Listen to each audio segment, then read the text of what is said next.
आइए सुनते हैं सुभद्रा कुमारी चौहान की कहानी गौरी।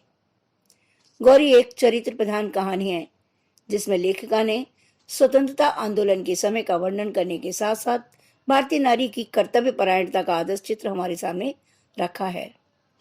कहानी का सारांश। गौरी बाबू राधा कृष्णन की इकलौती संतान तथा 19 वर्ष की सुंदर कन्या थी।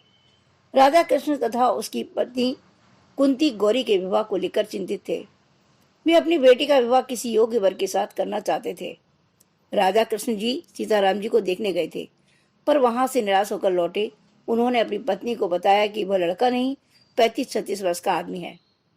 साथ ही उनके 2 बच्चे भी हैं। बच्चों की परवरिश के लिए भी दूसरा विवाह करना चाहते हैं। उन्हें बच्चों के लिए एक धाय चाहिए, पत्नी नहीं। सीताराम जी देशभक्त, सादगी पसंद, चरित्रवान तथा नेक इंसान है। अपने पिता की सारी बातें गौरी सुन लेती है। सीताराम जी गौरी को देखने आने के लिए बहुत मुश्किल से तैयार हुए। उन्होंने कहा था कि उनके आने का किसी को पता नहीं चलना चाहिए। ठीक समय पर सीताराम जी अपने दोनों बच्चों के साथ आए। बच्चे भी वही खादी का कुर्ता और हाफ पैंट पहने हुए थे। दोनों बच्चे बड़े प्रसन्न और हंसमुख थे। वे घर में इस प्रकार खेलने लगे जैसे इस घर से चिर परिचित हो। बच्चों ने अपने पिता से कहा कि वे अपनी माँ को देखना चाहते हैं। गौरी को देखकर बच्चों ने पूछा, क्या तुम हमारी माँ हो? हमारे घर चलोगी ना? बच्चे गौरी से घुल मिल गए। उन्होंने गौरी से अपने पिता की शिकायतें भी की।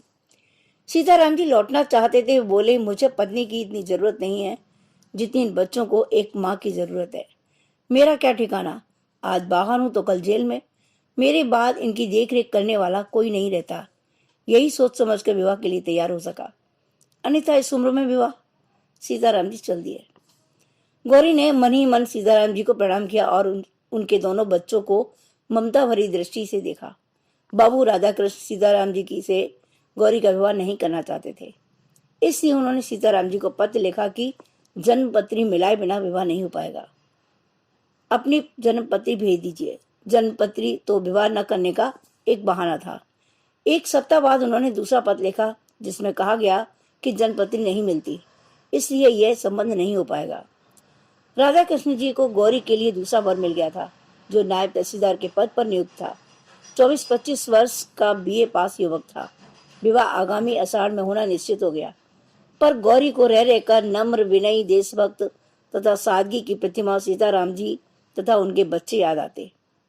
वह सोचती, यदि सीताराम जी भी चाहते तो BA पास करके वे भी नायब तहसीलदार बन सकते थे, पर उन्होंने देशभक्ति का मार्ग चुना। वह बहुत चाहती थी कि माँ से कह दे कि वह नायब तहसीलदार से शादी नहीं करेगी, किंतु लज्जा उसे कुछ भी ना कहने देती। जो जो विवाह की तारीख नजदीक आती रही, गौरी की चिंता बढ़ती गई। विवाह की निश्चित तारीख से 15 दिन पहले राधा कृष्ण जी को एक तार मिला जिसमें लिखा था कि नायब तहसीलदार साहब के पिता का देहांत हो गया है, इसलिए विवाह को साल भर के लिए टालना अनिवार्य है। सत्याग्रह आंदोलन की लहर पूरे देश में फैल गई।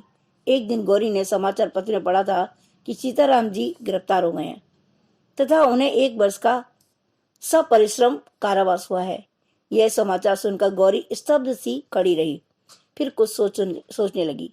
उसने अपना कर्तव्य निश्चित कर लिया कि वह माँ के पास जाकर बोलेगी कि वह कानपुर जाएगी। वहाँ बच्चे हैं, उनके पिता को साल भर की सजा हो गई है, इसलिए मुझे जाना ही होगा। कुंती अपनी बेटी के स्वभाव को भली भांति जानती थी। वो बोली, अपने बाबूजी के आने तक ठहर जा।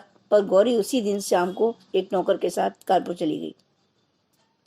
साल भर बाद सजा पूरी होने पर सीताराम जी घर लौटने लगे तो बच्चों के बारे में सोचने लगे कि वे जिस कहारिन के भरोसे बच्चों को छोड़कर आए थे उसके भी 3-4 बच्चे हैं तथा एक तांगे पर सवार होकर वे घर की ओर चल दिए और उन्होंने रास्ते में एक जगह से बच्चों के लिए जलेबियां ली।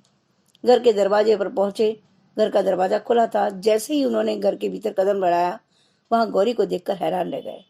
गौरी ने झुककर उनकी पग धूली अपने माथे से लगा ली। इस तरह गौरी उन्हें अपने पति के रूप में स्वीकार कर लेती है।